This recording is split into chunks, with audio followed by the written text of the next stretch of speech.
வாழ்க வையகம் வாழ்க வையகம் வாழ்க வளமுடன். குரு வாழ்க குருவே துணை. ஆசான் அருள் தந்தை வேதாத்ரி மகிழ்ச்சி அவர்கள் நம்மோடு சூக்மமாக நிறைந்து இன்றைய சிந்தனையை சிறப்பித்து தருவாராக. இன்றைக்கு ஆறுமுக கடவுள் தத்துவம் பற்றி அருள் தந்தை என்ன சொல்கிறாங்க என்பதை கேட்போமா அன்பர்களே? வாழ்க வளமுடன். அருணகிரிநாதர் அவருக்கு அன்றைக்கு புரியாத புதிராக இருந்த ஆறுமுக தத்துவத்தை இறைவன் என்றைக்கு உள்ளுணர்வாக இருந்து அவருக்கு புரிய வைத்தார் என்பதை மேலும் விரிவாக அருள் தந்தையின் மூலம் நாம் கேட்டு தெரிந்து கொள்வோம். வாழ்க வளமுடன் நண்பர்களே. ஆமாம், சண்முகம்னா 6 தலை. சரி, 6 தலைன்னா இப்போ கை எத்தனை இருக்கணும்? 2 12 இருக்கணும். அதோடு தான் இந்த 12 எங்கே நிற்கும்?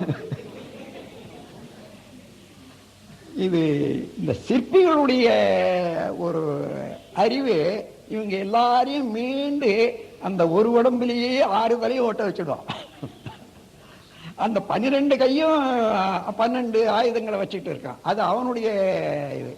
ஆனாலும் ஒரு மகான் நம்ம நாட்டில் கொஞ்ச காலத்துக்கு முன்ன தோன்றி திருப்புகழ் எழுதிய மகான் பேர் அருணகிரிநாதர். அவர் எல்லாவற்றையும் இந்த காந்தனை பற்றிய சண்முகத்தை பற்றிய படிச்சுட்டே சண்முகம் ஆறுமுகம்னு தான் எல்லாரும் சொல்றாங்க, எல்லாரும் எழுதுறாங்க. ஆனா எனக்கு ஒன்றும் விளங்கலையேன்னு ஒரு பாட்டில் சொல்றாரு அந்த கவி. அந்த கவி எல்லாருக்கும் தெரியும். ஏறு மயில் ஏறி விளை ஆடு முகம் ஒன்று.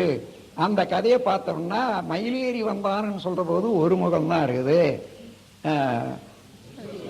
ஈசனோடு ஞான மொழி அவருக்கே ஞானம் கற்பிச்சாங்கன்னு சொன்னாங்களே, அப்ப கூட ஒரு முகம் தான் இருந்திருக்குது. கூறுமடியார்கள் வீணை தீர்த்த முகம் ஒன்று, அங்கேயும் ஒண்ணுதான். குன்றுருகள் வேல் வாங்கி நின்ற முகம் ஒன்று, மாறுபட சூரனை வதைத்த முகம் ஒன்று, வள்ளியை மனம் உணர வந்த முகம் ஒன்று. எங்கேயுமே ஒரு முகத்தை தான் நான் பார்க்கிறேன். 6 முகமான பொருள் நீ அருளல் வேண்டும். ஆதி அருணாச்சலம் அவன். அவர் என்னண்ட வந்திருக்கோம். அவர் காலத்துல நான் இல்லை.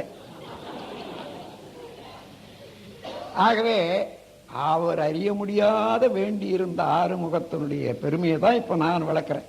அந்த 6 முகமானது உருவம், ஒளி, ஒலி, சுவை, மனம் என்ற 6 முகம்தான் பிரபஞ்ச இயக்கத்துல முக்கியமானது.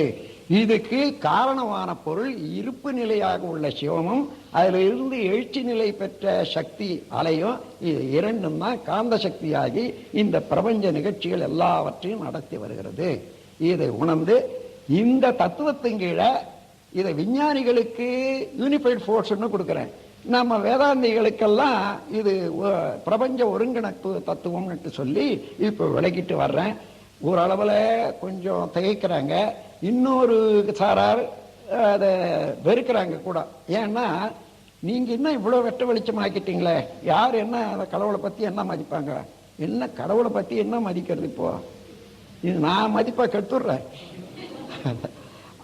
அந்த மாதிரியான ஒரு எதிர்ப்பு எல்லாம் இருக்குது. ஆனா நாலாவட்டத்துல உண்மை நிலையே நாடி போற போது ஆனா அந்த காலத்துல என்னன்னா ஒரு தகவலாக ஒரு பிரச்சாரம் வரான், ஒரு கருத்தை அடிப்படையாக வச்சு போதிக்கிறான், அவனை க்ளோஸ் பண்ணிட்டா சரி, அதோட அது மாதிரி நின்று போச்சு. சாக்ரட்டிஸ் என்ன சொன்னாரு?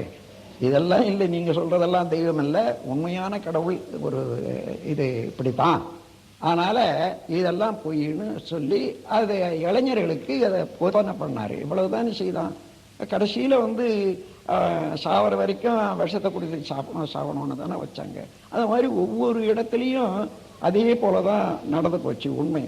அதனால இது தவறு அது தவறுன்னு சொல்லாதையே எது சரியோ அதை விருத்தி செய்து அதை விளங்க வைக்கிறது என்ற ஒரு நுட்பமான பாணியை, ஒரு புதிய பாணியை நாம் வகுத்துக்கொண்டோம். அதனால யார் பேர்லையும் நீங்க கூட பேசும்போது ஒரு சிறப்பாகவும் உயர்வாகவும் தத்துவத்தை பேசலாம், தவத்தை பத்தி பேசலாமே தவிர அவர்கள் பின்பற்றக்கூடிய மதத்தையோ சடங்குகளையோ பற்றி குறைத்து பேசவே வேண்டாம்.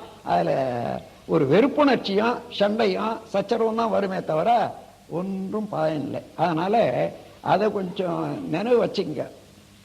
இப்போ நீங்க கணவன் அல்லது மனைவி இந்த மன்றத்தில் சேர்ந்து அறிவு வழக்கம் நல்லா பெற்றிருக்காங்க.